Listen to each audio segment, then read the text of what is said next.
আসসালামু আলাইকুম সবাইকে। আজকের ক্লাসে আমরা শিখব তোমাদের হায়ার ম্যাথ বইয়ের তৃতীয় অধ্যায়ের উপপাদ্য নম্বর 4। এই উপপাদ্যটা খুবই ইজি। তো এর আগে আমরা দুইটা ক্লাস আপলোড করেছি। একটা হচ্ছে তোমাদের এই অধ্যায়ের বেসিক ক্লাস, যেখানে তোমরা লম্ব অভিক্ষেপ সম্বন্ধে ধারণা পাবে, আর একটা ক্লাস আমরা আপলোড করেছি যেটাতে আমরা তোমাদের উপপাদ্য নম্বর 3 অর্থাৎ স্থূলকোণের জন্য পিথাগোরাসের বিস্তৃতি এটা শিখিয়েছি। তো আজকের ক্লাসে আমরা উপপাদ্য নম্বর 4, যেটা সূক্ষ্মকোণী ত্রিভুজের বিস্তৃতি, তো আমরা এটা শিখবো। খুবই সহজ একটা উপপাদ্য। তো চলো আমরা শুরু করা যাক।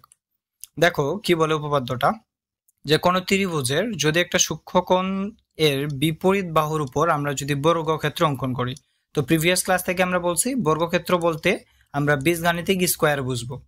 তো দেখো আমরা একটা যদি ত্রিভুজ আঁকাই, ধরে নাও এটা একটা আমাদের ত্রিভুজ। আমি একটু রং পরিবর্তন করি। দেখো, তো এটা যদি আমাদের ত্রিভুজ হয়, লেটস এটা এ, আমি নাম দিলাম এটার বি, এটার নাম দিলাম ধরো সি। তো সিটাকে আমরা ধরে নিলাম এটা হচ্ছে আমাদের সূক্ষ্মকোণ, তাই না? সূক্ষ্মকোণের সংজ্ঞা কি? সূক্ষ্মকোণ হচ্ছে, ধরো থিটা ধরে নিলাম, কোণটাকে এটা অবশ্যই 0 ডিগ্রি থেকে বড় হবে, এটা অবশ্যই 90 ডিগ্রি থেকে ছোট হবে। তো এটা চোখের দেখায় বোঝা যায় 0 থেকে বড়, 90 থেকে ছোট। সেম এটাও, সেম এটাও। তো দেখো কি বলে, সূক্ষ্মকোণের আমরা যদি বিপরীত বাহু নিই, তাহলে সূক্ষ্মকোণের বিপরীত বাহু যেটা আমাদের জন্য এ বি, তাহলে আমরা এই এ বি এর উপরে যদি বর্গক্ষেত্র অঙ্কন করি, সেটা কি হবে বলতেছে ওই কোণের সন্নিহিত দুই বাহু। তাহলে দেখো তো, এই যে এই কোণটা সন্নিহিত দুই বাহু বলতে এটা একটা বাহু, এইটা একটা বাহু। তাহলে আমরা এই দুইটা বাহুর উপরে আবার কি করা যাবে, বর্গক্ষেত্রের ক্ষেত্রফলের সমষ্টি করতে বলছে আমাদের। তাহলে আমরা বর্গ করি এই দুইটাকে। একটা হচ্ছে এসি এর উপরে বর্গ করলাম, প্লাস বিসি এর উপরে বর্গ করলাম। এরপরে কি বলে, বলতেছে এই দুই বাহুর যে কোনো একটি, আগের ক্লাসেও আমরা বলেছিলাম যে কোনো একটি যখনই আসবে তোমরা এটাকে ভূমির দিকে যাবা, ঠিক আছে? তো আমরা ভূমি আমাদের এই ত্রিভুজের ক্ষেত্রে কোনটা, বিসি। তো আমরা নিয়ে নিলাম বিসি। এরপরে আমাদের কি বলে, যে তার উপর অপর বাহু। তো দেখো তো, বিসি অলরেডি নেওয়া হয়ে গেছে, তো বিসি এর উপর অপর বাহু বলতে এসি বাহু বোঝায়। এসি বাহু, যে এটা এসি বাহু। তো বিসি এর উপরে অলরেডি সি বিন্দু ইটসেলফ এখানে আছে। এবার কি করব, এ থেকে আমরা এখানে একটা লম্ব আঁকাবো। তো লম্ব আঁকাইলাম, দেখো এটা ছেদ করে কোন বিন্দুতে, ধরে নিলাম এটা ছেদ করে আমাদের ডি বিন্দুতে। এবার বলো, বিসি রেখার উপরে এই এ বি রেখাটার লম্ব বিক্ষেপ কি? তো আমরা জানি এটা যেহেতু এই বিন্দুতেই আছে, তো এই বিন্দু লম্ব বিক্ষেপ ইটসেলফ এই বিন্দু সি নিজেই। আর এ থেকে আমি যেহেতু লম্ব টানছি আর রেখার উপরে এটা ডি বিন্দুতে ছেদ করছে, তাই আমাদের লম্ব বিক্ষেপ হবে সিডি। তাহলে এটা হচ্ছে আমাদের সিডি লম্ব বিক্ষেপ। এবার বলতেছে, দেখো কোশ্চেনটা, যে দুই বাহুর যে কোনো একটি, যেটা আমাদের জন্য ভূমি, এবং তার উপর অপর বাহুর লম্ব বিক্ষেপ যেটা আমরা পাইলাম সিডি। যেহেতু তোমার এই সিডি আর বিসি এই দুইটার দৈর্ঘ্য এক নয়, অর্থাৎ পুরাটার দৈর্ঘ্য আর সিডি এর দৈর্ঘ্য যেহেতু এক নয়, তাই এই দুইটার গুণফলে আয়তক্ষেত্র তৈরি হবে। কারণ আমরা জানি আয়তক্ষেত্রের ক্ষেত্রফল সমান সমান দৈর্ঘ্য গুণন প্রস্থ। তো সেই ক্ষেত্রে এটার দৈর্ঘ্য, এটা হয়ে যায় আমাদের প্রস্থ। তো বলতেছে এদের ক্ষেত্রফলের দ্বিগুণ পরিমাণ কম, তার মানে যে দ্বিগুণ করলাম এরপরে এই যে আমরা কম দিয়ে দিলাম। তাহলে আলটিমেটলি আমাদের প্রমাণ করতে হবে এই যে এই লাইনটুক। বোঝা গেছে? তো চলো উপপাদ্যটা আমরা শুরু করি। তো দেখো, সর্বপ্রথম আমরা একটা ত্রিভুজ আঁকাই। এটা দেখি বোঝা যাচ্ছে এই ত্রিভুজটা একটা তোমার সূক্ষ্মকোণী ত্রিভুজ, যার ধরো এটা এ, এই বিন্দুটা ধরলাম আমি বি, আর এই বিন্দুটা ধরে নিলাম আমি সি। তো আমরা কি করব, এ থেকে একটা লম্ব টানবো, ঠিক আছে? বিসি এর উপরে একটা লম্ব টানবো। তো ধরো এই বিন্দুতে ছেদ করছে, এই বিন্দুটার নাম দিলাম আমরা হচ্ছে ডি। বুঝছো? তো দেখো আমাদের এখানে প্রুফটা কি করতে বললে, ধরে নিলাম আমাদের কোণ হচ্ছে যে এটা স্থূল, সূক্ষ্মকোণ। ধরে নিলাম আমাদের কোণ হচ্ছে এটা সি, সূক্ষ্মকোণ। তাহলে প্রুফ কি করতে হবে, সি এর বিপরীত বাহু যেটা আমাদের জন্য এখানে দাঁড়াচ্ছে এ বি, তাহলে এটার উপর বর্গ করব। ওপর যে দুইটা বাহু থাকবে ওই ত্রিভুজের, আমাদের জন্য একটা হচ্ছে এসি আর একটা হচ্ছে বিসি। তাহলে এটা হচ্ছে AC square plus BC square, এই দুইটা বাহুর যোগফল থেকে আমরা বাদ দিব দ্বিগুণ পরিমাণ কম। কার কার? একটা হচ্ছে এই দুইটা বাহুর ভিতরে, অর্থাৎ এসি আর বিসি এর ভিতরে যে কোনো একটা। তো আমরা জানি যে কোনো একটা মানেই আমরা ভূমির দিকে দৌড় দিব, তাহলে 2 ইন্টু বিসি।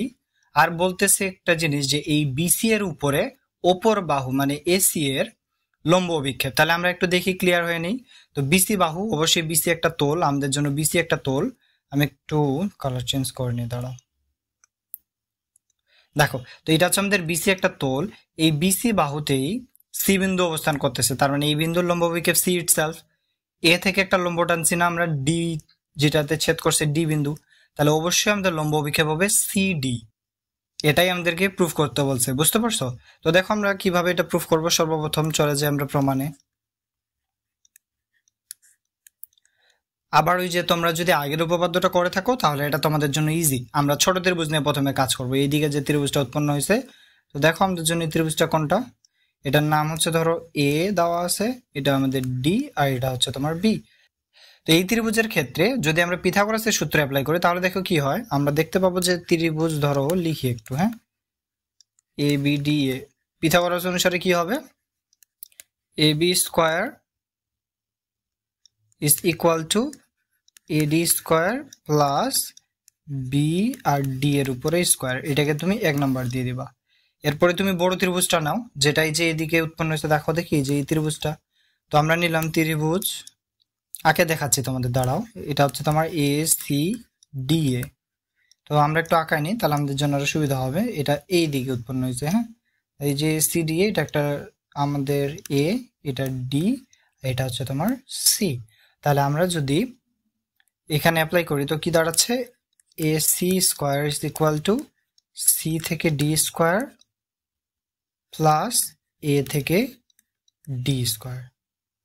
এখন আমাদের বের করতে হবে কাকে, এ বি এর কে, ঠিক আছে? এ বি এর মান আমরা বের করবো। এই জন্য আমরা এই যে আই নাম্বারে যে সমীকরণটা পাইছি এটাকে একটু ভাঙে দেখবো, ঠিক আছে? এটা ধর 2 নাম্বার দিলাম। আমরা কি করব আবার বলি, আমরা এই যে আই নাম্বার যে সমীকরণটা আছে এটাকে একটু ভাঙে দেখবো। এই যে আই নাম্বার যে সমীকরণ আছে এটাকে একটু ভাঙবো। তো দেখো আমরা এখানে লিখবো যে আই নং হতে,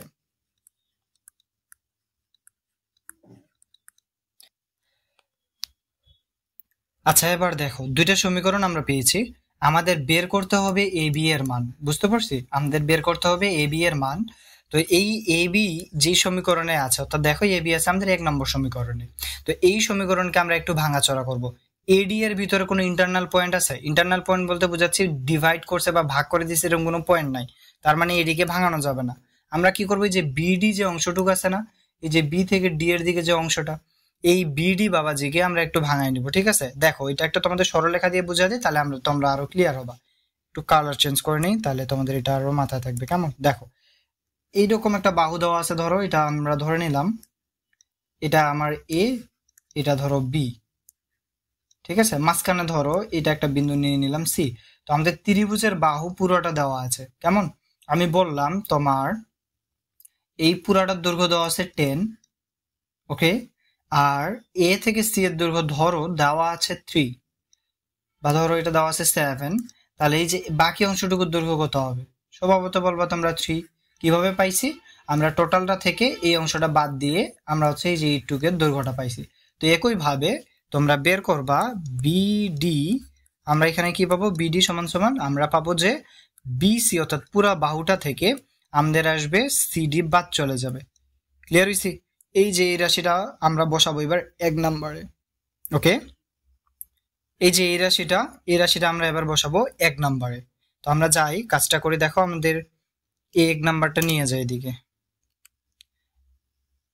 তো 1 নং হতে আমরা কি পাচ্ছি, দেখো A B square is equal to A D square plus, আমরা যদি একটু তাকাই এই বিডি এর পরিবর্তে এবার তোমরা বসাবা এই যে এইটুকটা, ঠিক আছে? BC minus CD. তাহলে আমরা যা বসাই বিসি মাইনাস সিডি, ঠিক আছে? এর উপরে হোল স্কোয়ার ছিল, হোল স্কোয়ার করে দেবো।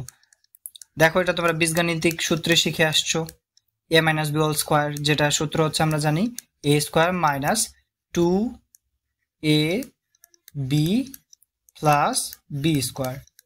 বোঝা গেছে?